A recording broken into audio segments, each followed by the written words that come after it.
Ғабит мүсіреповтің «Ана» туралы новеллалар кітабынан «Өлімді жеңген ана».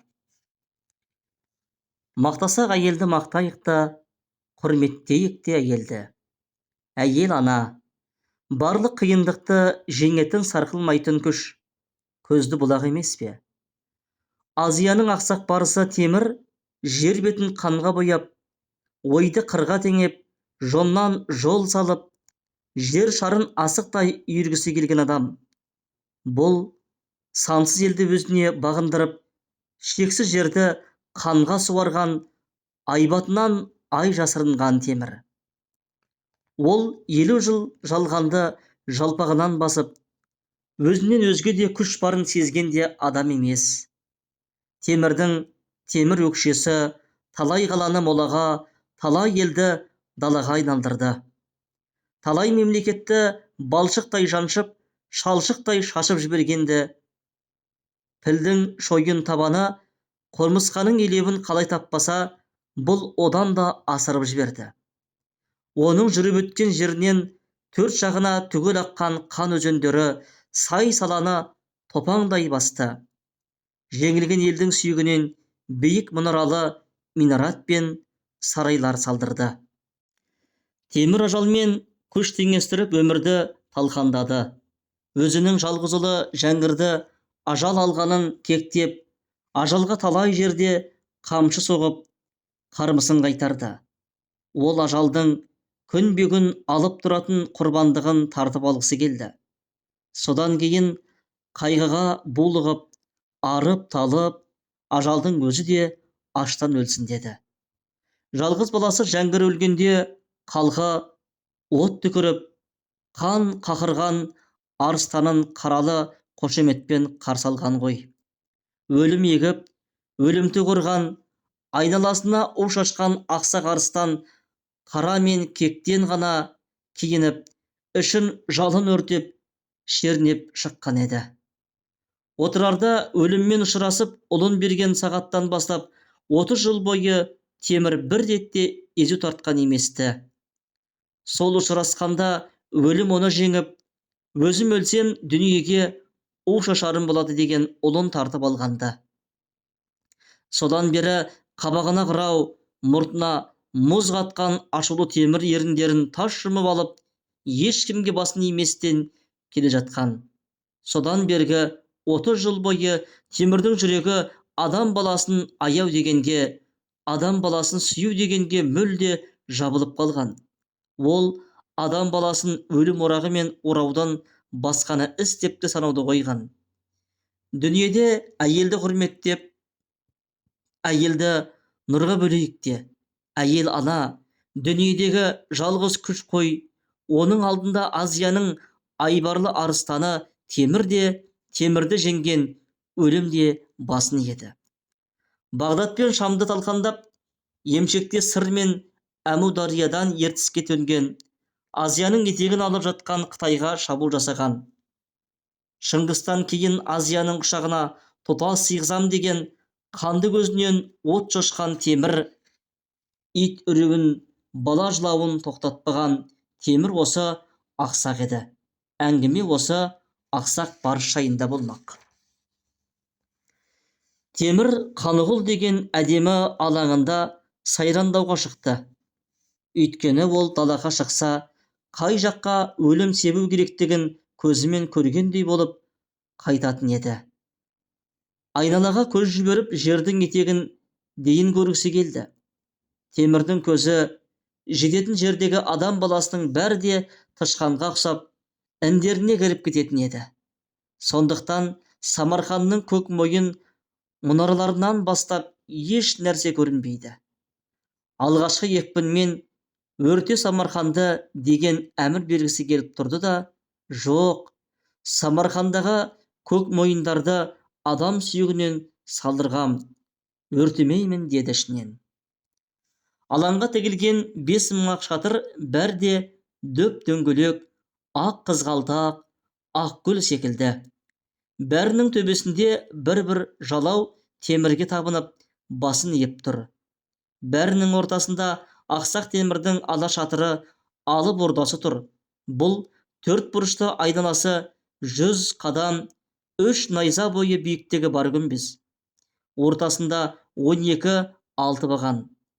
Төбесінде көкпеңбек мұнара, сары, қара, көк жібектен қиюластырып жасалған ала шатыр. Кім білсін, қаншама әйел қанша уақытта тоқып шығарғанын. Шатырды 500 қызыл баумен жерге таңып тастапты. Әйтпесе, жер тәңірісі темірдің ала шатырын желге ұшыртып әкетуге де мүмкін емес пе? Шатырдың төрт бұрышында 4 күміс қыран, ортасында көк күмбездің дәл ортасында биік тақта, ешкімге жеңгізбеймін деген 5-ші ақиық ақсақ темір керегенің өзі отыр. Темір аспап түсті көк жібектен киінген, үсті басы от шашып, жалын жалап тұрған інжу тастар. Бұл тастар оның үстінде 5-ақ мыңдай екен. Қаһарынан қар төккен аппақ басында ақ бөрік, бөркінің шошақ төбесінде жұдырықтай қып-қызыл жақұт. Темірдің қып-қызыл көзі дүниені жалмап, жалт-жұлт етеді. Қанды көзі қан шашып, төңкеріліп қояды. Ақсақтың жүзі қан қатқан, тот басқан жалпақ алмас пышақ секілді. Ол 1000 рет қанға батып шықты ғой, сондықтан қаннан қалған тоттың ізі ап-айқын. Қысық көздері дүниенің асты үстін түгел көріп тұрғандай, жалт еткенде бриллиант жалт етті ме деп қаласың. Құлағында Цейлонның қып-қызыл жақұтынан жасалған қос сырға сұлу қыздың ерніндей қызарып, темірдің қатпар бетін сүйіп тұрғандай. Осы күні дүниеде жоқ күлімдердің үстіне арақ құйған 300 алтын бокал, өмірді талқандап, өлім себуге құмартқан темір сардар бектермен бірге сарайында отыр. Темірдің арт жағында әнші күйшілер қатарында ешкім жоқ. Аяғында ең жақын ақсүйек туғандары, сұлтандар, байбатшалар, әскер бастықтары отыр. Бәрінен де патшаға жақынырақ мас ақын Кермене отыр. Кермене дүниені талқандаған темірдің: "Уа Кермене, егер мені сата қалсаң, сен қанша беріп алар едің?" деген сұрауына беті бүлк етпестен 25 әскер берер едім деген ғой. 25 әскер менің мына белбеуімнің ғана құны емес пе деп таңданған темір ақырында 25 әскерді сол белбеу үшін ғана берем. Белбеуге ғана, әйтпесе сенің өзің қара күрішке керегі жоқ адам емес екенсің, деп тағы бір басын қап қалған ғой шынды сүйетін ақын Кермене. Міне, ақын Кермене патшалардың патшасы саналған жер жүзіне өлімді көрған темірге осылай деген: "Жауыздықтың, өлімнің, қауіп қатердің түпсіз бұлағы темірден тайсалмағаны ғой шіркіннің. Мақтайық та құрметтейік те осындай шындықтың досы болған ақынды, бұлар қашанда әмір темірден жоғары.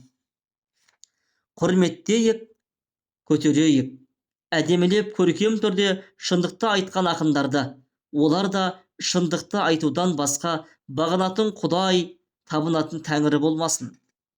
Сонымен ойын қызып шаттық билеген байбатшалар майданда аққан қан өздерінің тереңдігін өлшесіп отырды.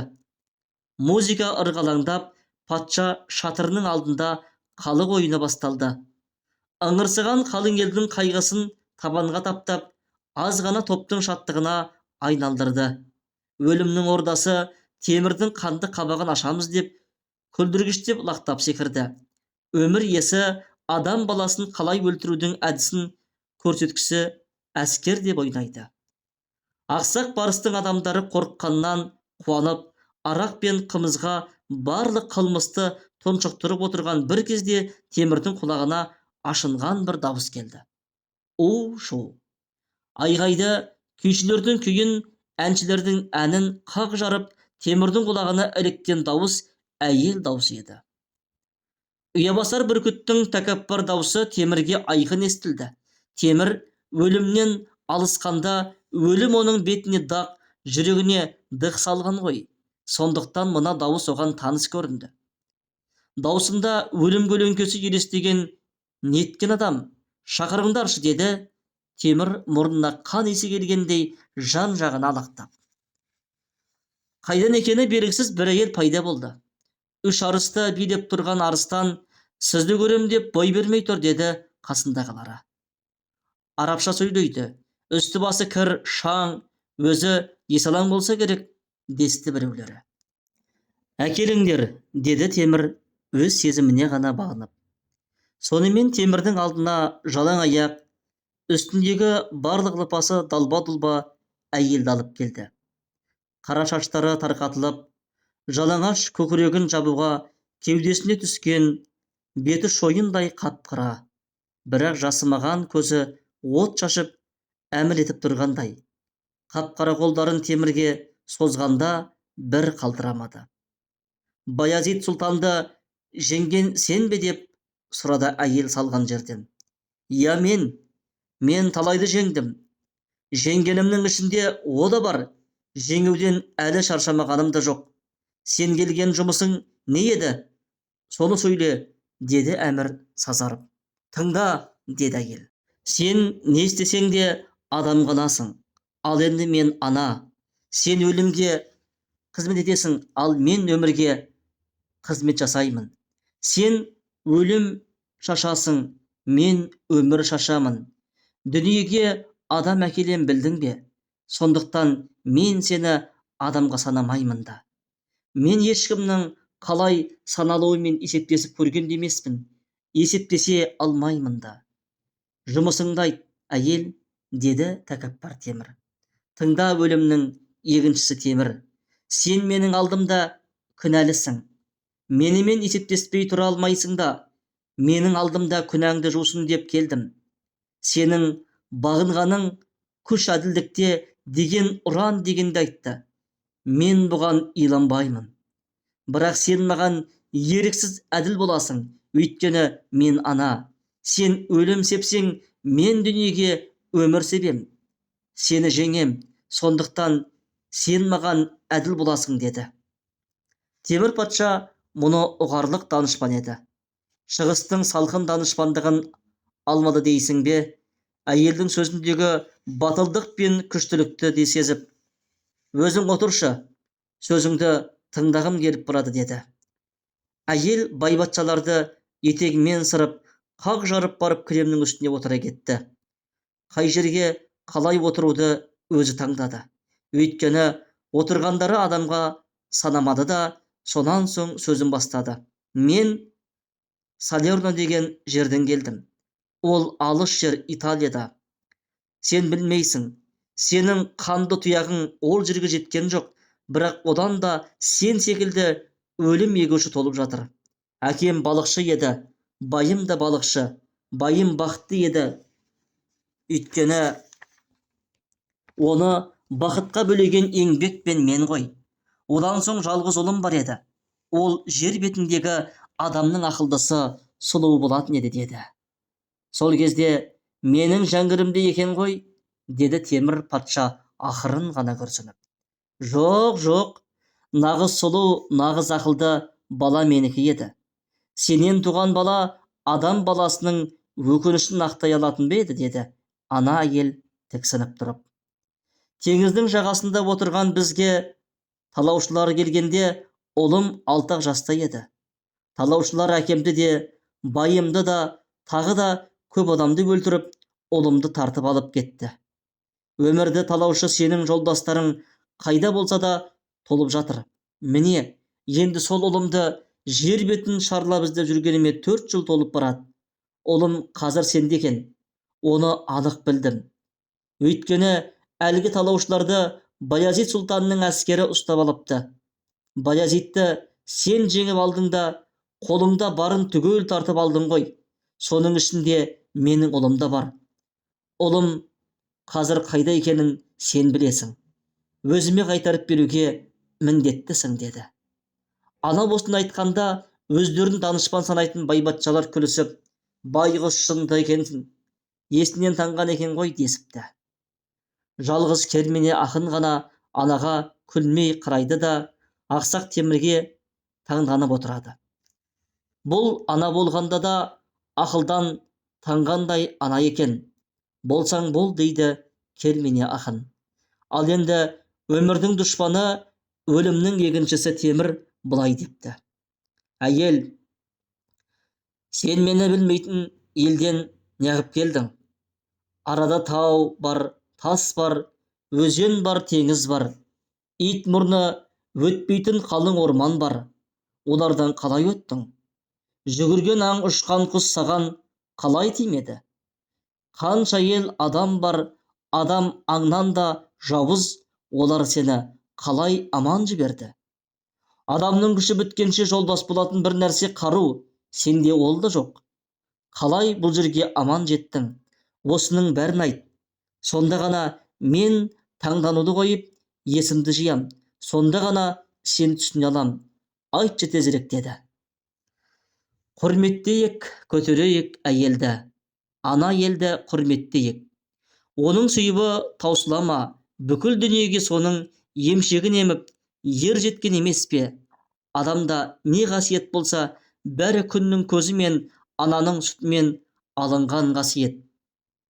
Ананың құрметі әлі жеткен жоқ. Әйел темірге былай депті сонда: мен бір-ақ рет теңізге ұшырадым.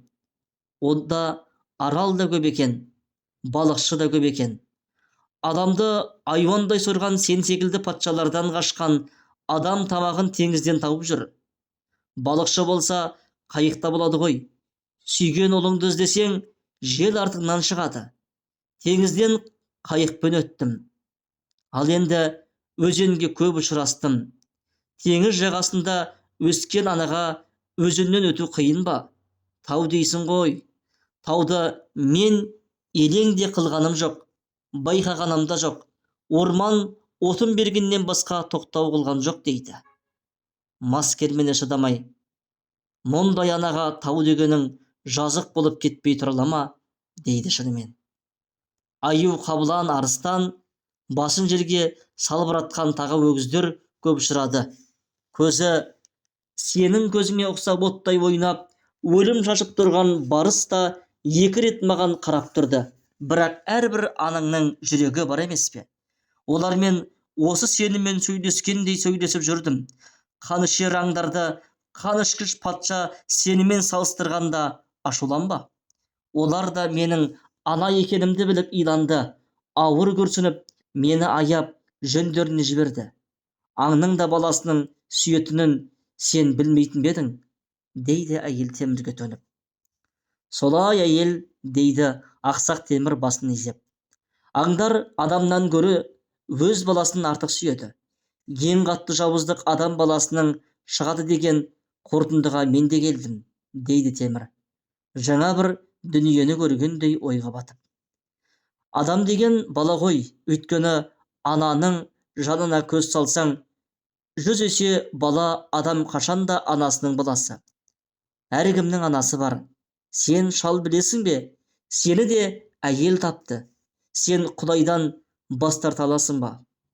Ал енді анадан бас тарта алмайсың шал, дейді әйел. Солай әйел, дейді кермене ақын қорықпастан-ақ.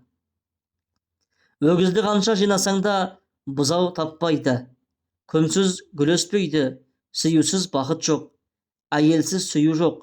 Анасыз ақын да болмайды, батыр да болмайды, деді. Бер баламды өзіме қайтарып, өйткені мен анамын, баламды сүйемін, дейді әйел топ-тура ақсақ барыс темірге. Бас иейік те, құрметтейік те ұлы адамдарды тапқан ананы. Аристотельді, Фирдаусиді ана тапты.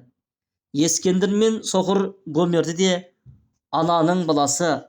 Бәрінде дүниеге жетектеп әкелген ана, ананың ұлы, орны қашанда өзінікі. Мен Тәңірі құлы темірмін. Тиісті сөзді ғана айтам. Мен көп жасқа келдім. Менің табанымда қара жерде ыңырсиды. Мына қолыммен өлім құрбандығын баудай түсіріп жүргеніме 30 жыл болды. Неге бүйтесің дейсің ғой? Оны да айтайын. Мен патша, алдымен осыны білем. Патшаның патшалығы неғұрлым кең болса, соғұрлым оның өзі де ұлы патша. Мен өзімнің патша екенімді танысам, патшалығымда кеңейте беруім керек. Әйтпесе, мен қандай патшамын? Сондықтан мен мемлекет алып, өзіме ел бағындырам. Бұл бір.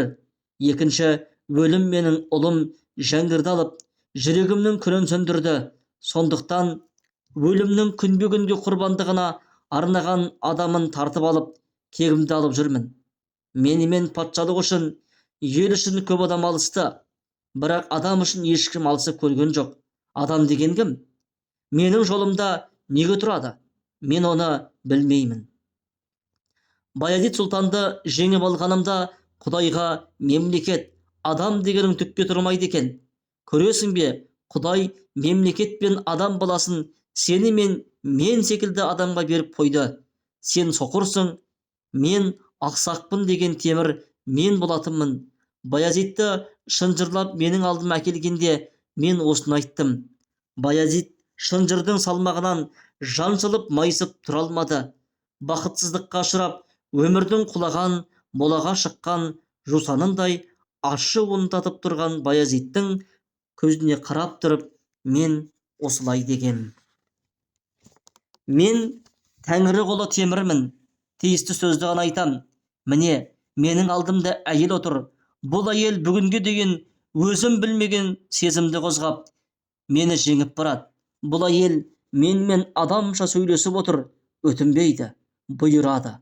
Бұл әйелдің неге мұнша күшті екенін түсіндім деп ойлаймын.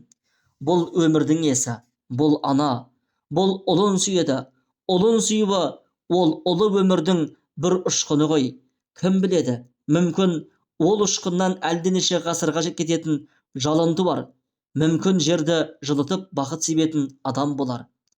Мен жерге өлім егіп, қанмен жақсы суардым. Жер қазір майы сорғалап тұр. Қыртыстанды.